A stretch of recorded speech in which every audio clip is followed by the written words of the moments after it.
SC, ST, OBC महिलाओं की हिस्सेदारी भी समानुपातिक निश्चित होनी चाहिए।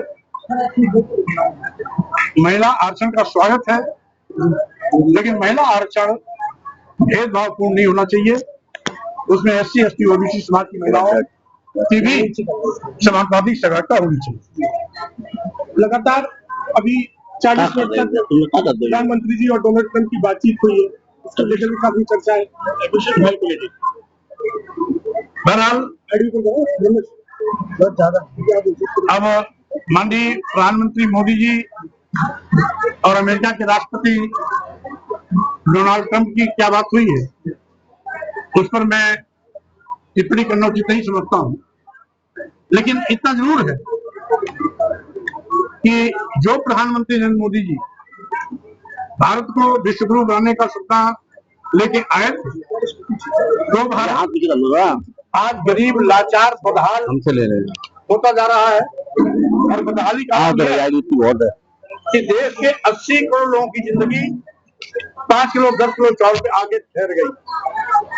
देश का करोड़ नौजवान बेरोजगार हो गया है।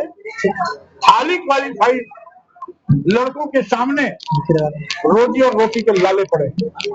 जिस देश में करोड़ों नौजवान बेरोजगार हो, जिस देश में 80 करोड़ लोग 5 किलो 10 किलो चावल पर जिंदगी बिताने के लिए मजबूर हो, वो देश कभी विश्व गुरु नहीं बन सकता है। इसलिए माननीय मोदी जी झूठी लॉलीपॉप देने के बजाय हकीकत पर आए, राष्ट्र के साथ खिलवाड़ न करें, राष्ट्र की गरिमा के साथ खिलवाड़ न करें। वो डोनाल्ड ट्रंप से बात करें या दुनिया के किसी अन्य प्रधानमंत्री से बात करें, उससे हमें कोई लेना नहीं।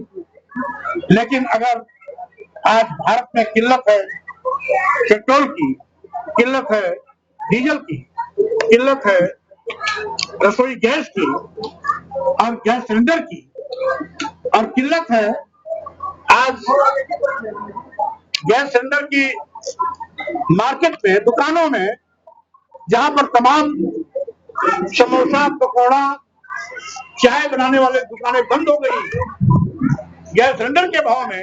लेकिन सरकार तो कह रही है कि कहीं किल्लत नहीं है, 52 लाख पर्याप्त मात्रा में सिलेंडर भेज दिए गए। अब उनको चट्टी चौराहे में बैठ के अगर चाय पीना, समोसा खाना, पकौड़ा खाना पड़े तो उनको गैस सिलेंडर की कितनी कीमत है, अपने आप इसका एहसास हो जाएगा। राहुल गांधी जी कह रहे हैं कि आरक्षण के बारे परमिशन को परसिमन के बदले परिबदल करना चाहते हैं। बहरहाल अभी तक जो माननीय प्रधानमंत्री जी, उनकी पार्टी की सत्तारूढ़ दल का जो रवैया रहा है, लोकतंत्र विरोधी रहा है, संविधान विरोधी रहा है। निर्वाचन आयोग जिस पर पूरे देश को भरोसा था, उसको अपनी कुटपुतली के रूप में प्रयोग कर रहे हैं। इस तरीके से लोकतांत्रिक मूल्यों की हत्या करके देश पे राजपाट करना और स्वाभाविक रूप से न केवल देश के लिए दुखद है, बल्कि इससे भारत की गरिमा भी गिर रही है, साख भी गिर रही है।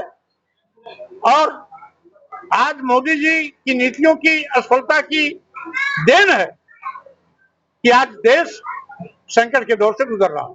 मंत्री जी, क्या आज सभी दलों की मजबूरी भी और जरूरी भी है अम्बेडकरवादी पॉलिटिक्स? देखिए, जैसे जैसे बहुजन समाज अपने अधिकारों के प्रति सचेत हो रहा है, वैसे वैसे मनुवादी व्यवस्था के लोगों को भी बाबा साहब डॉक्टर अम्बेडकर याद आ रहे हैं। डॉक्टर अम्बेडकर की जयंती मनाने की उनके सामने मजबूरी है, क्योंकि जानते हैं कि अगर डॉक्टर अम्बेडकर की जयंती में हम नहीं जाएंगे तो आने वाले दिनों में SC, ST, OBC समाज के लोग अम्बेडकर विरोधी कह करके कहीं राजनीति में हमारा बहिष्कार न कर दें, इस डर के मारे वो हमारे महापुरुषों की जयंती मनाने का काम कर रहे हैं। बहरहाल चाहे अनचाहे, डर से या प्यार से बाबा साहब की जयंती मना रहे हैं, इसके लिए मैं उनको लोग सावधान